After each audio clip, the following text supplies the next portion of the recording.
And here we go. Welcome to the May 17th, 2021 Jamestown Rotary meeting. Please welcome Steve Sandberg, Board of Director member, who will lead us in the Pledge of Allegiance, followed by the four-way test. I pledge allegiance to the flag of the United States of America and to the republic which stands one nation under God, indivisible, with liberty and justice for all. And the Rotary four-way test of the things we think, say, or do, repeat after me. Is it the truth?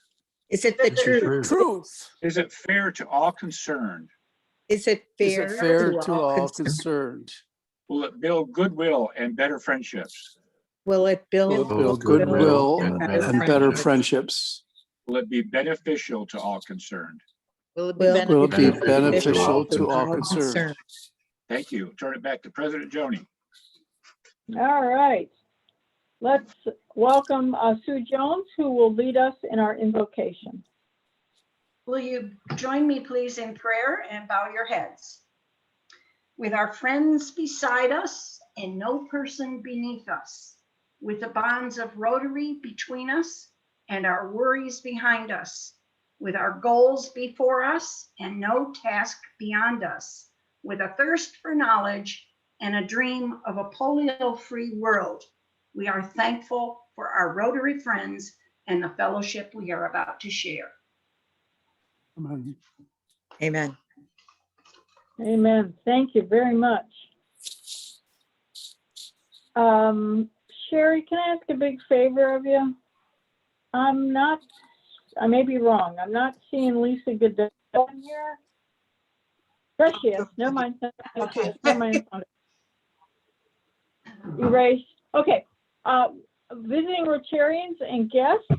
I believe our speaker, Arthur Pearson, is our guest, only guest today. Do we have any others that I'm missing? Or any visiting Rotarians? Seeing a lot of you out here. This is great.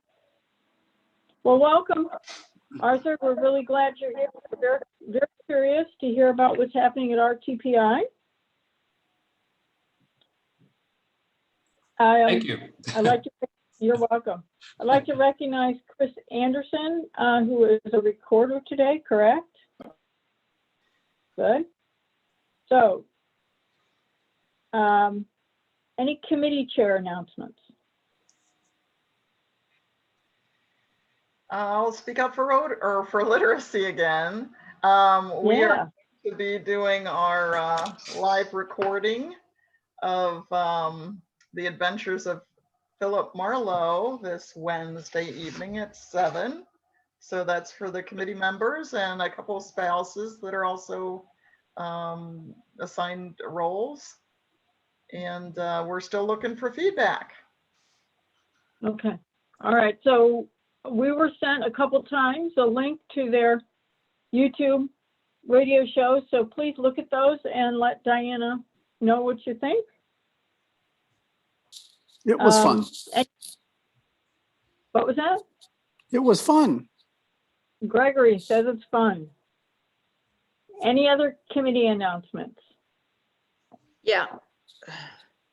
Yes, I'd like to remind people one last time that this Saturday is the Rotary Day for the Conewango Chautauqua cleanup.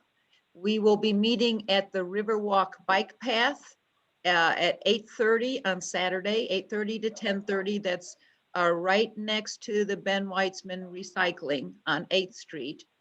And so bring gloves and sturdy shoes. And if you've got any 5-gallon painter's buckets to put recyclables in, then we won't have to use more plastic bags. I am going to put in the chat this information, but also the link that you can go to actually sign up and do the waivers for the Conewango Creek, Conewango Chautauqua Consortium. And remember, so it looks like we'll have about 20 people because the AM Rotary is also helping out. So that's really great, but it is as Dan mentioned, more than a mile. So please, we can still use more volunteers. So if you didn't let me know yet last week, if you would let me know this week, if you can make it. And just a reminder that as part of this effort, you can do a cleanup anywhere you choose. I know Joanne Dahlbach is going to be cleaning off of Big Tree Road. So you can do that also. And I'd just like Rotary to have a real presence in this cleanup. So thank you very much. Thanks, Ruth. Joni, Randy. Yep. Been in conversation with Denise Jones, and it looks like the camp program that Rotary has been assisting the Resource Center with will happen this year. And at least that's the plan as we at this point in time. So more details to come, but we're excited to hear that that they're going to be able to pull that project together, and we'll be able to discuss more on our financial support and so forth. I'll have more for you and the board as soon as I get it from the Resource Center. So update for today. Right. Thank you very much. Would anyone like to give a quick report on the district training they attended on Saturday? Go ahead, Sherry. I will be happy to. We had 206 people at the training, which was really cool. A lot of people, lots of Canadians, I gotta say. So I attended 2 workshops. I did a visioning to action workshop, and I saw a couple of people from our club there. And then I also did, gosh, I lost my train of thought here. I did another one that was about club engagement. Lots of great ideas and some things that are done by other clubs. Both of my sessions had over a dozen people in them, which was really nice. They did these breakout rooms. So we had a plenary session at the beginning with a couple of really good videos. And then we all broke apart to go into our different groups. And then we came back together at the end.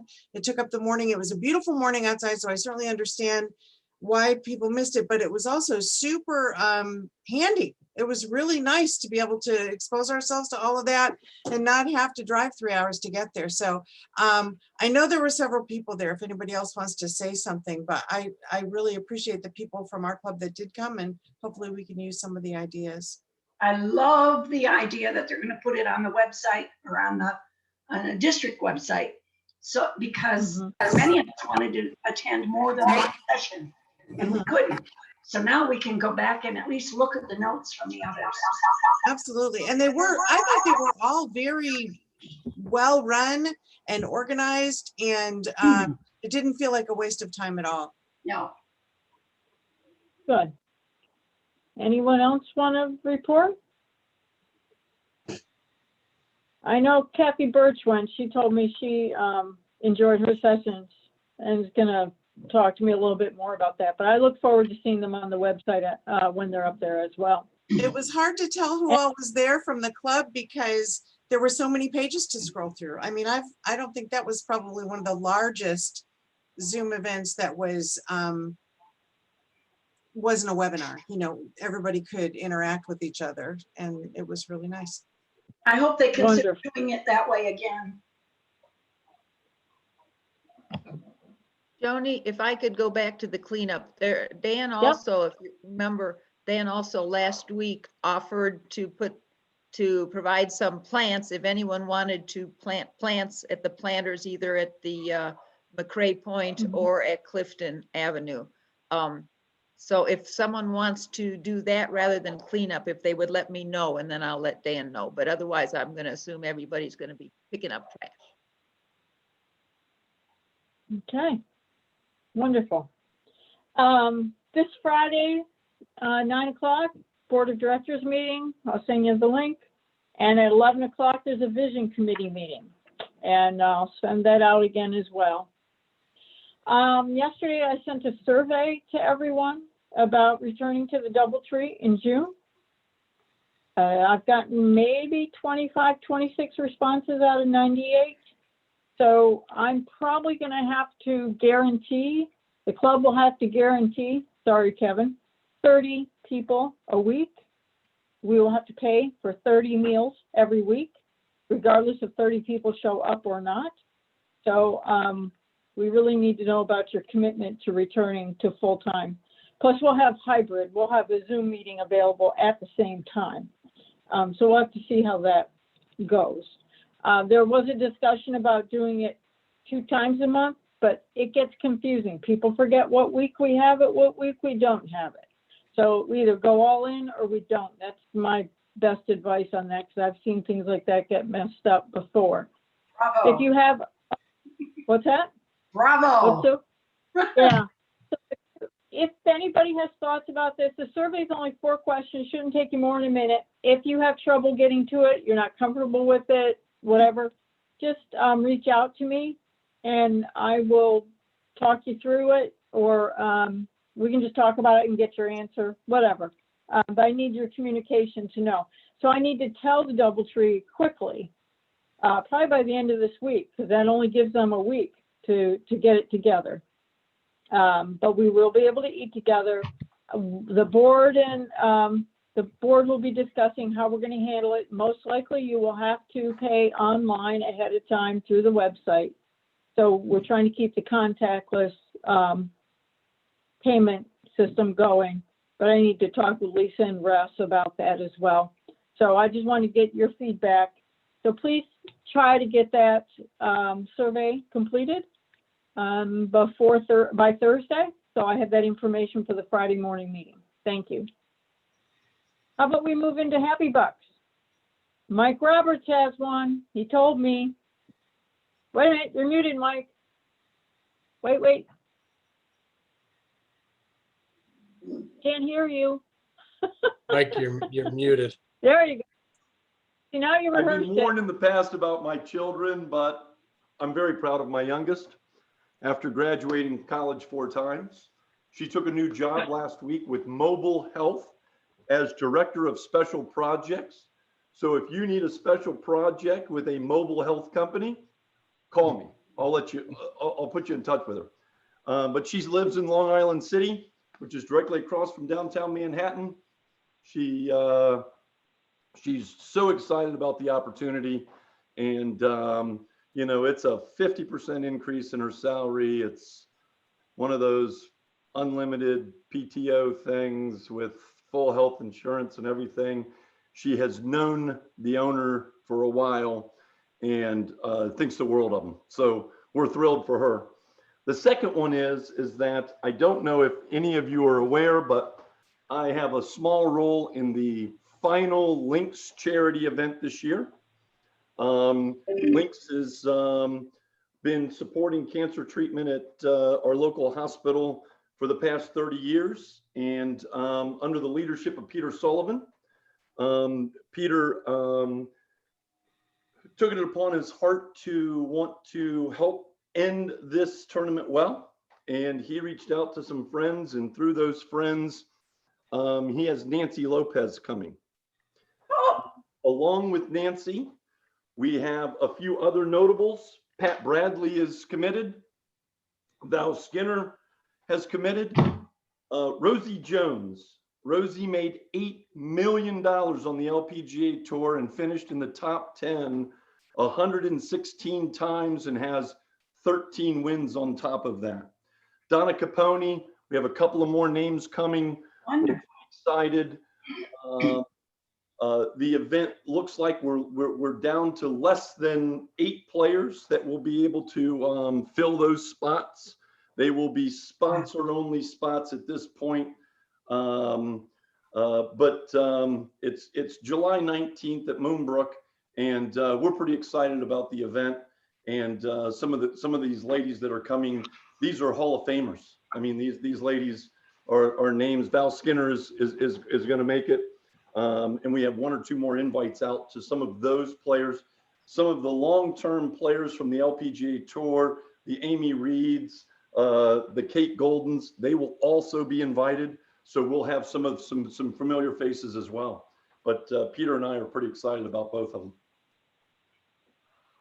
Wonderful. Other Happy Bucks. I'll give a little happy buck. I had the first hummingbird at my feeder yesterday. So I'm happy about that. Yeah, great. Who else? Come on, had to be something happy over the weekend. It was a beautiful weekend. All right, Okay. we'll move on. Oh, No, I yeah? have one. I have one. Okay. In beautiful Bemis Point, it's not so beautiful when all the boat lifts are up on land, and my friend calls them a bunch of dead skeletons. Well, those dead skeletons are now going back to the rightful place in Chautauqua Lake. So when you visit Bemis Point, it will look a lot more presentable next week. Wonderful. All right, please welcome Program Committee Member Tory, and she will introduce our speaker. Hello, everyone. I did not write a poem this week. I don't want to send everyone away from Rotary with constant poetry written by Tory. So, but it is a real pleasure to welcome Arthur Pearson to our club today to give us an update on what's happening down at the Roger Tory Peterson Institute beyond what we've read as headlines in the paper 4 or 5 months ago about their fire. I want to give you just a little bit of background about Arthur. And what I'll start with saying is that his last name of Pearson, isn't it just perfect that he is not from Jamestown? He's a Chicago native, but his last name, he fits right in here. He could have been born and raised. So Arthur came here actually a little more than a year ago. He started, well, he officially started, I think, like the day that we all went home for the pandemic. And that would have been enough for many of us to say, no, I don't think I'm going to take that new job after all. But he is robust, as his Scandinavian heritage would make us think. Arthur spent 25 years before coming to the Roger Tory Peterson Institute with the Gaylord and Dorothy Donnelly Foundation. And I had to Google that because I actually haven't done that yet since I've met Arthur. And boy, do they do some interesting work in a combination of both the Chicago area and also the Low Country, which would not be a bad place to spend time.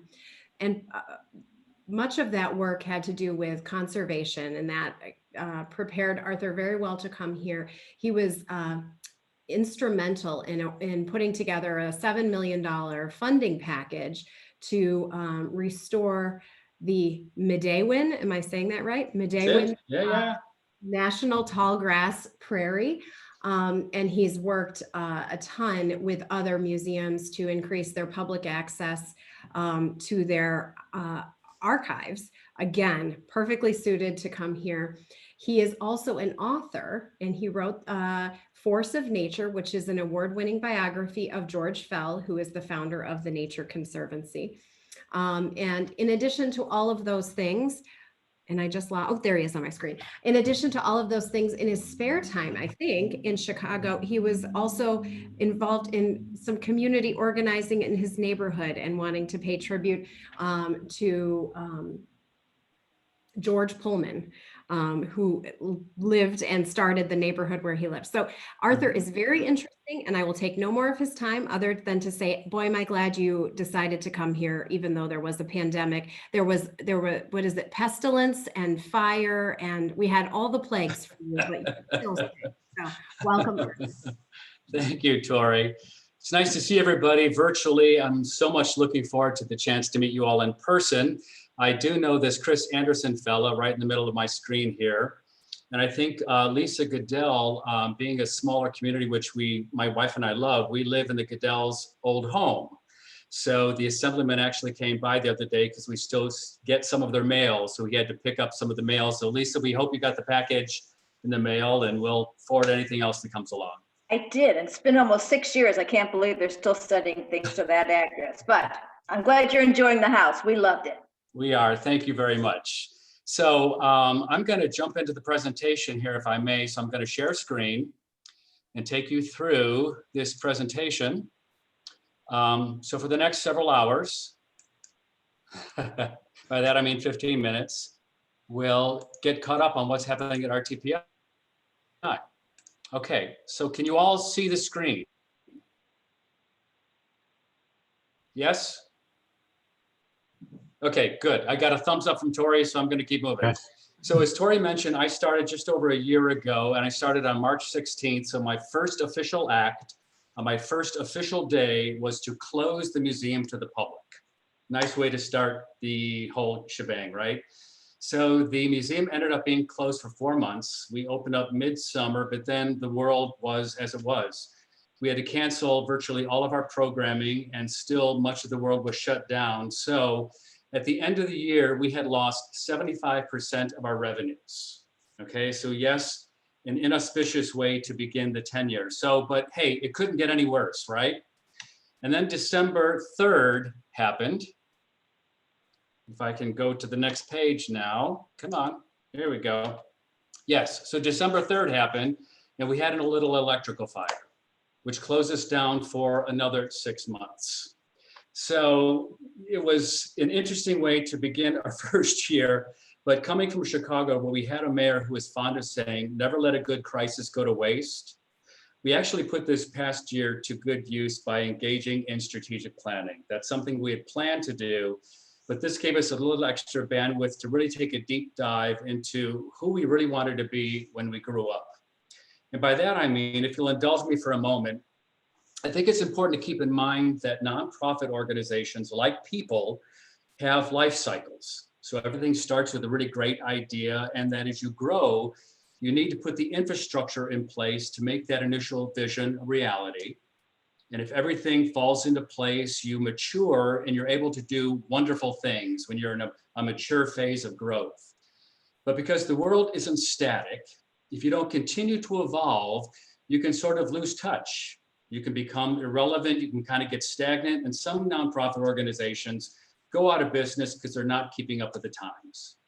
So that's why it's a best practice in nonprofit management to periodically go through a period of reexamination and renewal.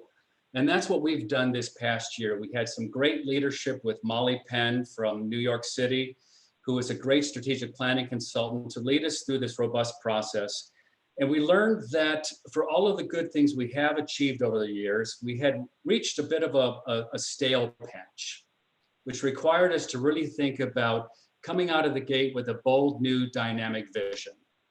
And that's what we've got now. So RTPI Rising is what we are calling our new strategic plan. So like the proverbial phoenix, we are literally rising from the ashes. We are figuratively rising from the ashes to be stronger, more dynamic, more vibrant, a greater value add to our communities. So how specifically are we going to do about that?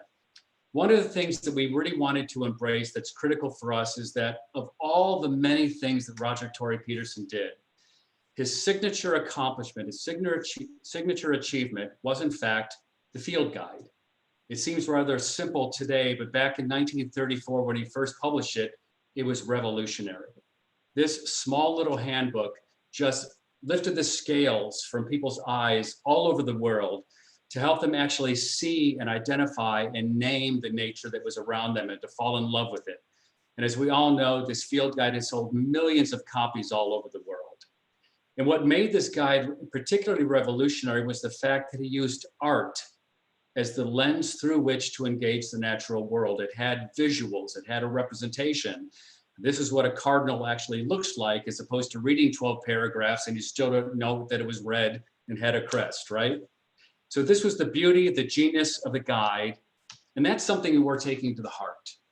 So we consider ourselves really as a living embodiment of the Peterson Field Guide. And like the Field Guide, we want to be that trusted source of information, inspiration, and illumination. And we too want to use art as the vehicle through which to engage our visitors, our community in the natural world. So that all sounds lovely, but how are we really going to do that? So the first big goal is that, and this is a big significant shift for us, we are going to transform, we are going to grow ourselves to be a nature art museum of regional and national significance. So some of you might be asking, well, how is that really different from what you've done up to this point? Because in the past, we have in fact exhibited here some of the best nature artists from all over the world. But we did so in a way that it was beautiful art and people really appreciated that. But that's really where the story ended. We need to take art to another level. And by that, I mean, we still want to exhibit the best nature artists in the world, as well as new and emerging artists. But we also want to feature art that goes beyond just how beautiful nature is. We also want to help people realize and embrace the fact that nature is dealing with some significant challenges, from climate change to species lost to these nagging weeds that show up in the lake from time to time. All of these issues are important issues that we need to talk about, and we need to surface new dynamic solutions in order to be art that isn't just pretty art, but art that matters to the planet. We also want to exhibit art that has a hopeful note to it. It's not just about, oh my goodness, look at all the problems. We want to leave people feeling hopeful and energized that art can also be an engine to help heal the world. And people always have the possibility of healing the world, art also being a part of things they can do. So as an example of what we're meaning by art that matters to the planet, I want to give you a sneak preview. You guys are the only one to get this, a sneak preview of our upcoming exhibition that we're about to open up. So Art of the Osprey features beautiful photographs by two artists, a local artist by the name of Jean Vibenga, a resident of Chautauqua, and Tory Peterson. So about 70 years apart, they were both enamored with the beauty of osprey. So these photographs both richly share with us how stunningly beautiful osprey are. The photographs are beautiful, the osprey are beautiful, but the exhibition goes much deeper. It allows us to be reminded of the fact that we nearly caused the extinction of osprey. So back in the 1950s, we used this new miracle cure for insects called DDT. And we sprayed agricultural fields and gardens, we sprayed people, we sprayed homes. I love this ad on the side here. You can even buy wallpaper that was impregnated with DDT to protect your children from those nasty insect-borne diseases. So it was a miracle cure until we realized that it wasn't a miracle cure. Because Tory Peterson was among the first to put two and two together.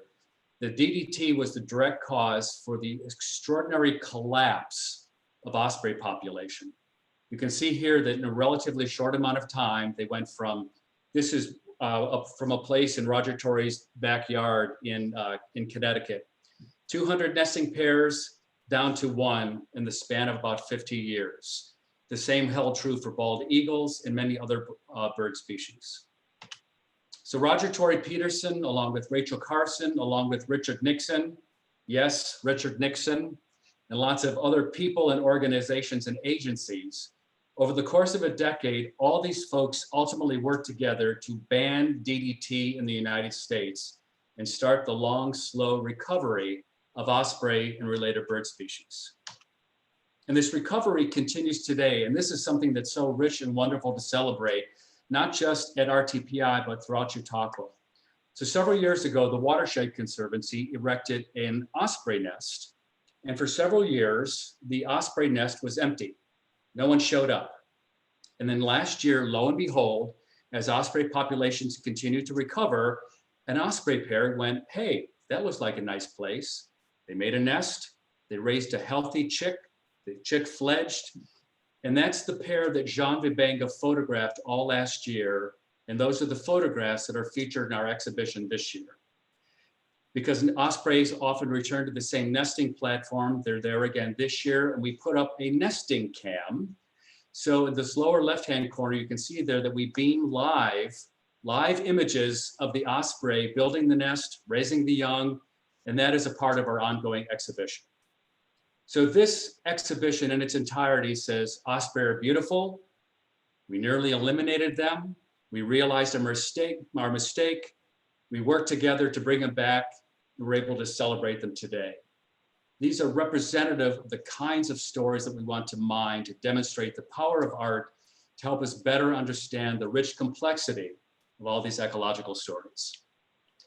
Something else that's different is we're going to be programming all of our exhibitions with a lot more, programs. And we're going to be doing it in partnership collaboration with a lot more organizations. So the Jackson Center is going to help us understand the legal issues involved in protecting osprey, both historically and contemporaneously. The Seneca people, osprey is very critical to the creation story, so they call them fish hawks, and they're going to be participating. DEC, Audubon, Chautauqua Watershed. All of these partners are going to be helping us to tell a rich, complex, nuanced story so that all of us, as we see osprey, we're all going to be local osprey experts. We're going to know everything we need to know about osprey and appreciate them and love them all the more. In addition to these exhibitions and those related programs, we're going to do a whole range of additional programs to really revitalize the vibrancy of RTPI so it becomes the local clubhouse for everybody. We're going to have every Saturday morning, we're going to have yoga on the back porch, on the back patio. Every Wednesday afternoon, we're going to have drinks and food and music. What a lovely way to spend a Wednesday evening after work at RTPI with good friends and good company, good nature. We're going to significantly ramp up the bird walks, the preserve walks, and the architectural tours. And we've got a lot more art and nature workshops planned. So there's going to be a lot more energy, vitality to RTPI on a daily basis. Something that's new this year, it's going to be really fun and exciting. We have commissioned a local chainsaw artist. Yes, that's a chainsaw artist. He's going to sculpt sculptures that are going to be placed along our nature trail. That's going to transform it into an art and nature trail. And these are going to be species that have some strong relationship to Roger Tory Peterson. The flicker, for instance, is the bird that Roger first discovered as an 11-year-old and set him upon his course of becoming an international ambassador for nature. So you're going to be able to hike along the trail, see these beautiful artworks, but then the trail continues indoors. And children and families are going to be encouraged to look for those same species as painted by Roger and other world-class artists scattered throughout the museum. And then the whole trail ends up in a new art and nature lab. And so we have dedicated one wall to be a dry erase wall. So whatever you discover along the trail, whatever you discover in the museum, you're going to get to come into the art and nature lab, grab your marker and have your own Roger experience. Whatever plant, bird, insect, whatever it was, whatever moved you, excited you, you're going to be able to draw it on the wall. And if you need help, we're going to have instructors there to help you learn how to draw, again, to have that Roger experience. We've also commissioned or are about to commission an artist to do a mural celebrating Roger's extraordinary legacy on the back wall. So that's a commission that is in process, and we're going to have that mural commissioned and completed this summer as well. I'm not going to go through all of the goals in our plan, but another one that's important is that we don't want to be strong just for us, so that RTPI is strong. We want to be strong so we can be strong for the community. We have an amazing, beautiful building. We have a world-class collection of art. We have some of the best nature art in the world. We have a responsibility to help contribute to the economy of Jamestown. And this is something we're going to be dedicated and purposeful. We're going to be partnering with the Jackson Center and the National Comedy Center and others to demonstrably help drive tourism to Jamestown. Among the things that we have planned, some of you might have been around in 1992 when RTPI hosted the Society of Animal Artists. This was a big week-long exhibition that happened at RTPI. It happened downtown. It was a big event. A lot of people showed up. That's what we want to do each and every year. So we've now signed an agreement with the Society of Animal Artists that we are going to launch their annual exhibition every year. We're going to be the host site. We're going to make it into a 2-month celebration with a very special week-long celebration. And this will be a counterpoint or a complement to the National Comedy Center's National Comedy Week.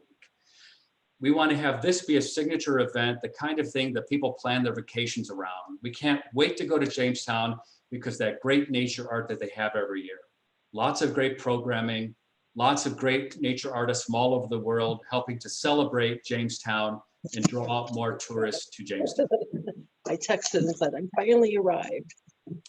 Next up is another piece, which is all strategic plans need to have, and we are adamant about having, we need the operational and financial capacity to make all this fun stuff happen. Otherwise, it's just pretty words, and we don't want it to be pretty words.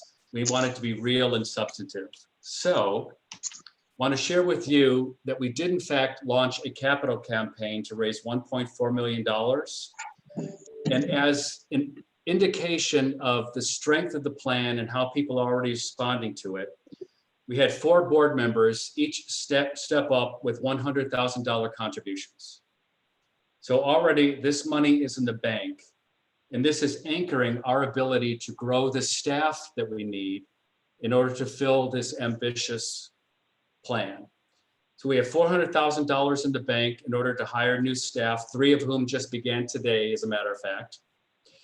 Within the next couple of months, we expect the foundation, the RTPI Foundation, to allocate an additional $500,000, which will bring us to $900,000. And then we have a couple other leadership gifts in development, which will get us to, and you can see in the right-hand margin there, a 70% goal toward our overall campaign. So this is a lot of money that we've raised in a short amount of time, and we want to use that to leverage additional investment by our donor base. And this is a pretty typical way of doing a campaign, and thus far we're off to a really good start. But really the purpose of sharing this is to let you know that already this is happening. Real plans, but real money behind it to build the real infrastructure that we need to make this a reality. So after 6 months of being closed, we are almost there. We are almost done breathing plaster dust and paint fumes, which I'm going to be very happy to be done with. So the restoration, the repairs are going to be done. May 29th, we're going to have a reopening party, and the mayor will be there cutting the ribbon, and other dignitaries will be there as well. June 3rd, we're going to open Art of the Osprey, yoga every Sunday, a whole suite of programs that are going to be available to revitalize RTPI and help revitalize the community as well.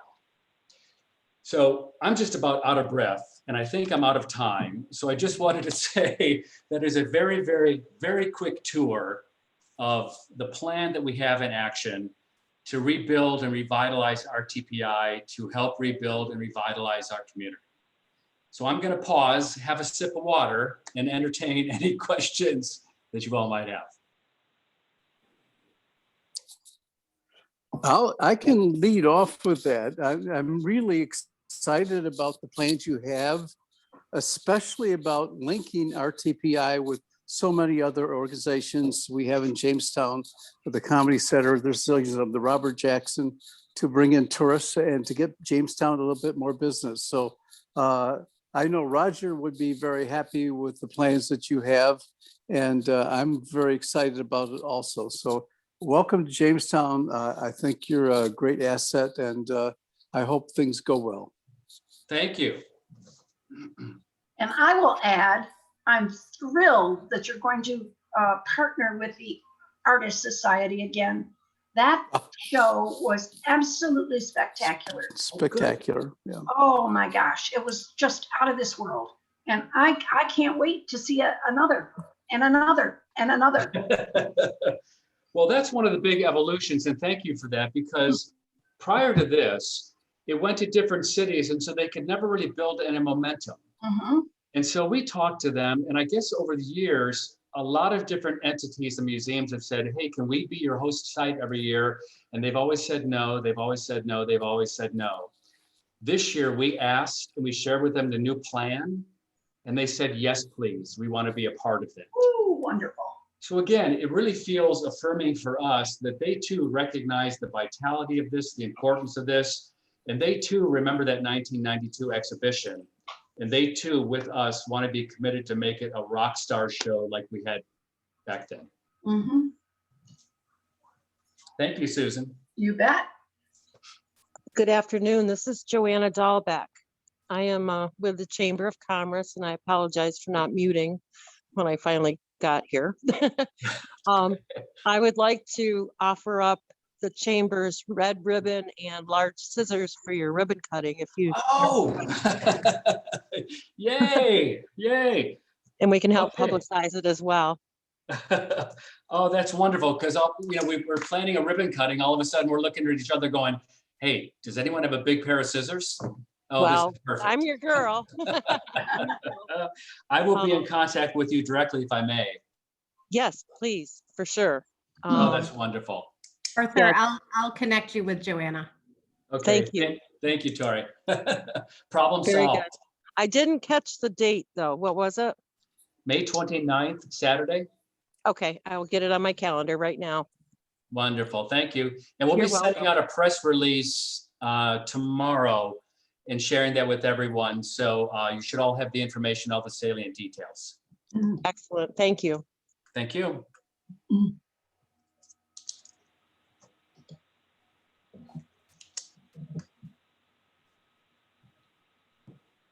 Any other questions for Arthur?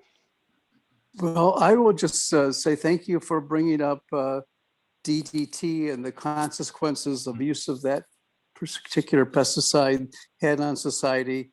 My wife and I live on the lake and have lived on the lake for years, absolutely free from eagles, osprey, et cetera, et cetera. And I look out our window today and that is not true. As the ice is breaking up, watching those beautiful birds fishing was just a fun thing to do. So whoever was the group to put together, let's get that thing off the market. God bless them. And congratulations for your partnership with Jean Vivenga, who is a wonderful, wonderful amateur photographer. And I have known her for, oh my gosh, 40 years. And I am so thrilled to see her honored in this way in her retirement. Thank you. Oh, well, thank you too. And I'm sorry, I'm having maybe a little video problem here. Can you still hear me? Yeah, we can hear you. We can hear you. Okay. So, you know, Jean was the inspiration for this because listening to Jean talk about her experience at the Osprey, her enthusiasm was just contagious. She fell in love with these birds. I think she all but camped out underneath their nesting platform all summer. And then it sparked her on this really journey of discovery to learn everything that she could about osprey. So if we could just bottle Jean and her enthusiasm, that's exactly what we want people to experience through RTPI. So thanks for acknowledging that. We're so thrilled to have her be a part of this. And we hope that you are able to stop by and catch a little Jean fever. Thank you again. Thank you, Arthur. In the interest of time, we'll wrap this up. We really appreciate your time. It's a very exciting strategic plan. I'm glad you're moving towards figuring out what you want to be when you grow up because there's so many options. One of Rotary's major international programs is to eradicate polio in the world, and we're down to just 2 countries where it exists. So in honor and thanks for your presentation to our club today, we're going to make a donation in your name that will vaccinate 4 children who will never experience polio in their life.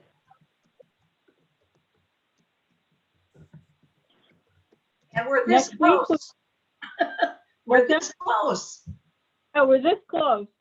Next week, we'll hear from Linnea Carlson, who is the manager of the Jamestown Public Market and the Grow Jamestown initiatives. So remember, fill out that survey. I'll send an email out again with the survey in it about returning to in-person meetings. And remember, Rotary opens opportunities. What opportunities will you see in your community to make it better this week? Thank you, and we're adjourned. Thank you. Bye, buddy. Bye now.